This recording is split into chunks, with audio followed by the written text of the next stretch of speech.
We may be isolating ourselves, but still we feel lonely. We may be isolated because of circumstances. Maybe we've moved to a new place and we haven't made friends yet. Maybe our friends have moved away. Maybe there's just nobody that we can talk to and really share with. And there's a longing, it's a deep longing in the heart to be connected to another. And this is painful. This is painful. A lot of us have experienced or are now experiencing loneliness. I pair this with emptiness because I think they're associated feelings and sometimes they go together.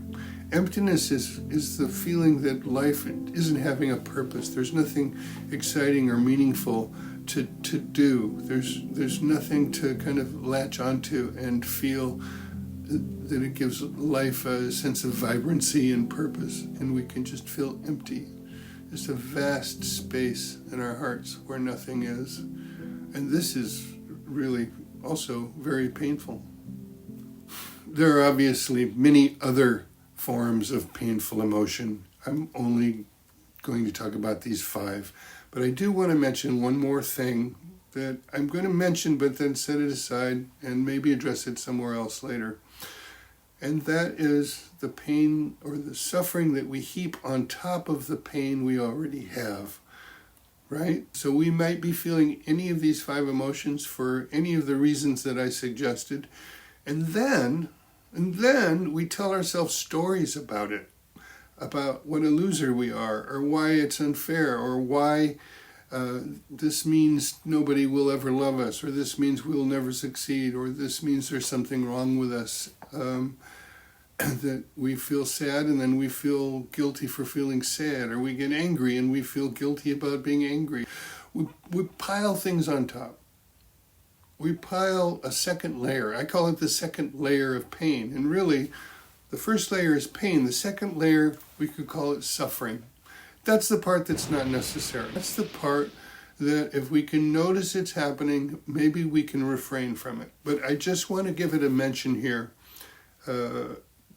to put it in your awareness. And I may address this further in some further video, but for now, I want to move on. Now I want to talk about 4 ways that we deal with painful emotions. And perhaps I'll call them positions. It's our position in relationship to a painful emotion. And I'll just name them and then I'll talk a little more about each one. Fusion, differentiation, dissociation, and integration. So let's start with fusion. When we're fused with our emotion, we're completely identified with it. We're embedded in it. We're overwhelmed by it. Our emotion is having us. We're not having our emotion. Our self and our emotion are not 2 separate things. If we're really fused with our anger, then we say, I am angry. We don't say, I'm feeling angry. We're also fused, our self is fused with the thoughts associated with that feeling. We believe them. They're the obvious truth of the world that we believe in that moment. So we're fused with the feeling, we're fused with the thoughts, we're also fused with the impulses that arise from those feelings. We tend to act on them, to do whatever they suggest we should do. Whether it's grief or anger or shame, we act on it. That's where we start, fused with our emotions. The second position I call differentiation. And that's where we take a step back. We're having our emotion. We're not being had by it. We notice it. Our self is separate. At least we have a position we can witness the emotion from. We witness the feeling. We witness the thoughts without necessarily believing them. We recognize the impulses without necessarily acting on them.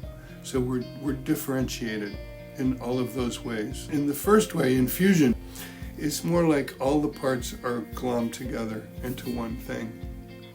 In differentiation, there's a separation of awareness from all of the things it's aware of. Okay, well, here's where things can get interesting. once we're able to do this differentiation, we have two basic options, I would say, at that point. The first I call dissociation. And that's where we say, no thanks. I don't want to feel that. I don't want to think that.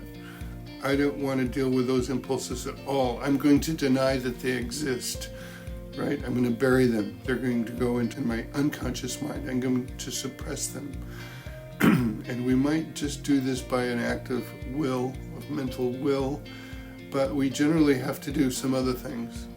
We have to block out awareness of certain physical sensations. We have to block out thoughts. And if we really want to do this properly, we may need an addiction. We may need to drink or take a substance or engage in addictive sex and pornography or gambling or something else, or become a workaholic, so that we're blotting out that experience. We don't want to know. And we can go for either numbing ourselves so that we don't feel anything, or we can replace that painful feeling with some positive, excited feeling of elation, which is what drugs can provide. That way, we're not feeling it.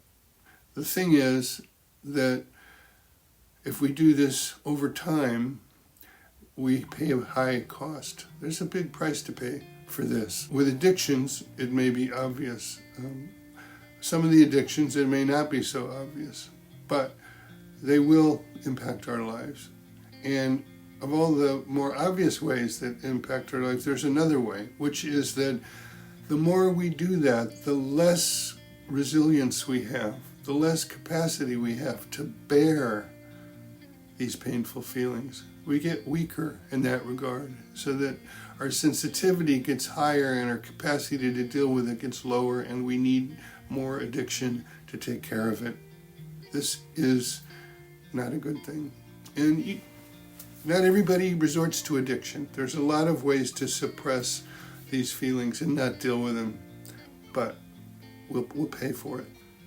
There's a ton more that can be said about that, but for the sake of brevity, I'm going to move on to the last of these four, called integration, where we have some better options.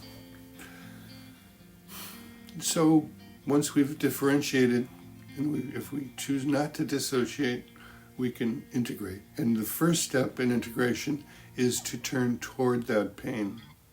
Not to re-merge with it and to fuse with it again, but to be with it, to face it, to experience it, and to become curious. We can start to ask ourselves some questions. What's happened that's causing this? What need do I have that isn't being met, that's led me to feel this way? What might I do to take care of that need?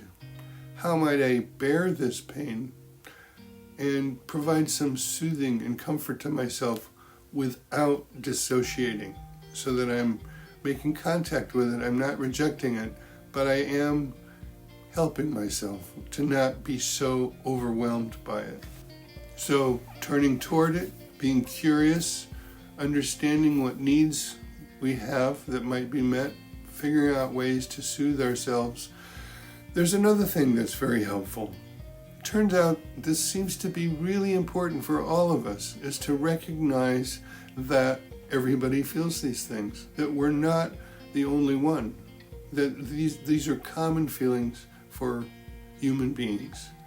That knowledge alone and recognizing that can make us at least not feel like a freak, feel like we're not part of the human family. We're still a part of the human family. In fact, this is what it means to be a part of the human family, that we will experience emotional pain. We are born into this world with needs, and when they're not met, it hurts. That's what it means to be human. There's an additional way to understand what integration might mean in relation to painful emotions. While on the one hand, it may seem that it's at the top of the heap and it's the thing to aspire to, beyond fusion and beyond dissociation, a little more sophisticated understanding would go like this, that There is a time for fusion. There is a time, particularly if we've dissociated from our feelings for a long time, where we may need to fuse with them, to fully immerse and to fully experience them, to taste them fully. Not permanently, but for a temporary period, and then come out and differentiate. There's also a time when dissociation may serve a function. We can be overwhelmed. Sometimes things are too much and we need to get away. And that's when dissociation can be helpful. The problem with fusion and dissociation comes when they're our default position. It's when we stay stuck in either one. I think both serve a function and they should not be rejected entirely, but to be integrated in a larger picture and to not have them be our default approach. That, to me, is the full-fledged version of what integration means. I've spent some time trying to think of a metaphor or find an image to convey this idea of what integration is, what it means to be able to separate out the observing self from what it observes, be it a feeling or a set of thoughts or impulses, and yet not be dissociated. How do these fit together? And while I don't think we're machines, we're not simply a mechanism, I did find something that spoke to me, and hopefully it will convey something to you. And that's two gears moving with a golden cog in between that connects them, that shows them working together. So I hope that conveys the idea to you. Although this video may be longer than you wanted it to be, it's really the bare bones. It's the basic structure, the basic frame that I think if we operate from, we can fill it in with all of the details. And more videos that I'll make in the future will address different parts of this. But if you take each of these four positions in relation to your emotional pain, I think you'll find a way to cope with them and learn and grow and develop in relationship to your emotional pain. If you were hoping that this video would tell you how to get out of feeling your emotional pain, how it would make it go away, then probably you were looking for another dissociative trick. And if you're disappointed, well, I'm sorry to say that there is no shortcut really to dealing with these things. They have to be faced. If you like this video, please give it a like, subscribe to my channel, leave some comments, share it with a friend, and I will do a brief synopsis in PDF format and provide a link below. Also, come visit my store, Attention Bazaar, and see the products that I have with the slogans on them, including a slogan about dealing with emotional pain, which will be provided below. Thank you for staying with me until the very end. I always appreciate that. And until next time, be well. Bye-bye.